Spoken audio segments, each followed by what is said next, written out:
Olá! Sejam bem-vindos a mais um vídeo do meu canal.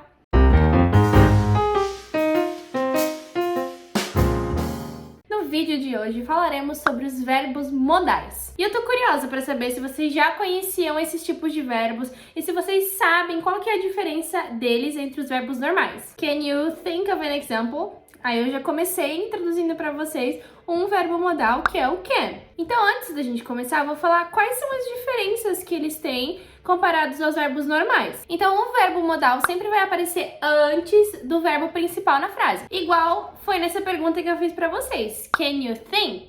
Então, think seria o verbo principal da frase e o can tá vindo antes. Se não fosse uma pergunta, também seria assim.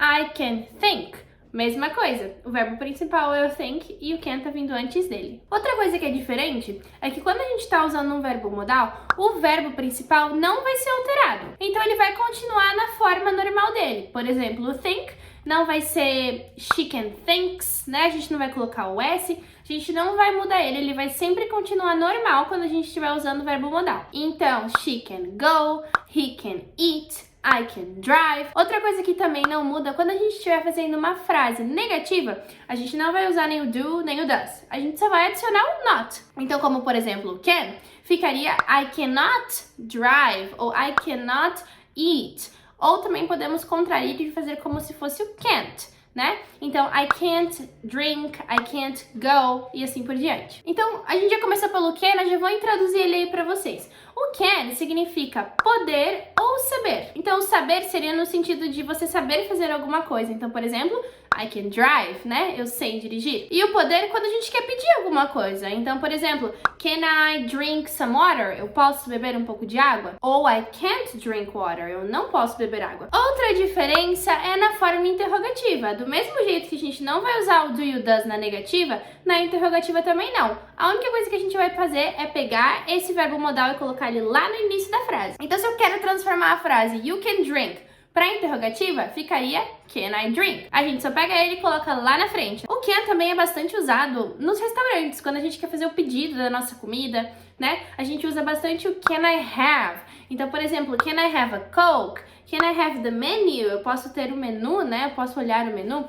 Então, a gente vai usar bastante em restaurantes. Outros dois verbos que a gente também vai usar bastante nessas situações é o could e o may. O could, ele tem mais esse sentido de poderia. Então, could you bring me the menu? Você poderia trazer para mim o menu? Ele é um pouquinho mais formal que o can, digamos assim. Ou outro exemplo, you could do it if you wanted to.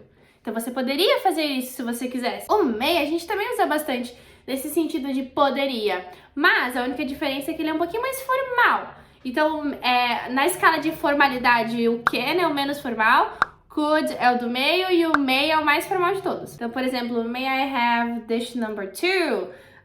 May you bring me some napkins, please? E assim por diante, tá? E uma dúvida que eu percebo que bastante gente tem. Por que eu não posso usar o I want quando eu vou pedir alguma coisa? Igual a gente faz aqui no Brasil.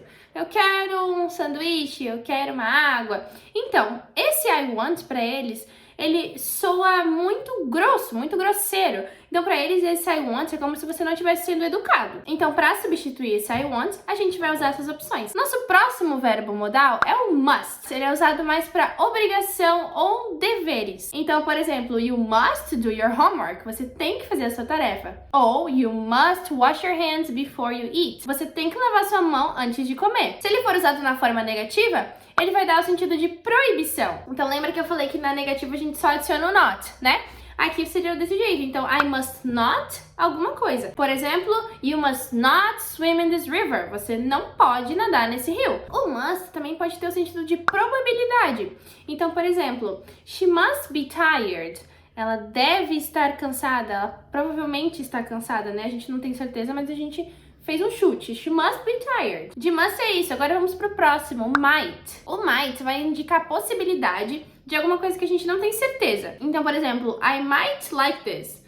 Eu posso gostar disso, talvez, não sei, né? I might like this. Ou this might be a good idea. Isso talvez seja uma boa ideia. Eu não tenho certeza, mas eu acho que talvez pode ser. Outro exemplo, I might graduate this year. Eu devo graduar esse ano, mas eu não tenho certeza se eu vou. Basicamente assim, tá? Também temos o should. Então, o should, ele também é muito utilizado e ele significa deveria. A gente vai usar ele como conselho ou como uma sugestão. Então, por exemplo, should you do this? Você deveria fazer isso? I should have brought my umbrella. Eu deveria ter trazido a minha sombrinha. Então, por último, nós temos o would. O would também é muito utilizado e ele é até engraçado porque tu não tem uma tradução literal dele. O would a gente vai usar assim como se ele fosse uma situação imaginária, basicamente. Então, por exemplo, I would go, eu iria. I would do, eu faria. Então, por exemplo, I would buy that, eu compraria isso. Ou também na negativa, I would not drink this, eu não beberia isso, né? E o would também funciona quando você quer oferecer alguma coisa pra alguém. Então, por exemplo, would you like some water? Você gostaria de um pouco de água? Would you like to sit? Você gostaria de se sentar? E também ele é bastante utilizado quando a gente vai fazer os pedidos, igual o can, o may e o could. Então a gente pode usar ele assim, I would like ou I'd like, que seria a forma contraída. Então, I would like some coke, please. I would like some coffee. E é dessa maneira que a gente vai usar o would. E é isso, gente. Eu espero que vocês tenham entendido todos os verbos modais. São bem simples de entender, é só a gente seguir essas regrinhas, tentar sempre só diferenciar esses verbos modais dos verbos normais. E se vocês fizerem isso, vocês vão longe. Não se esqueça de se inscrever no meu canal, me segue aqui nas redes sociais, lá no TikTok e no Instagram. Tô fazendo bastante vídeo diferente e legal pra vocês. Se você gostou, se inscreve aqui no canal, liga as notificações que a gente tá tendo bastante vídeo legal. Toda semana tem vídeo novo sobre conteúdos de inglês. E é isso, gente. I hope you like it. See you. Bye, bye.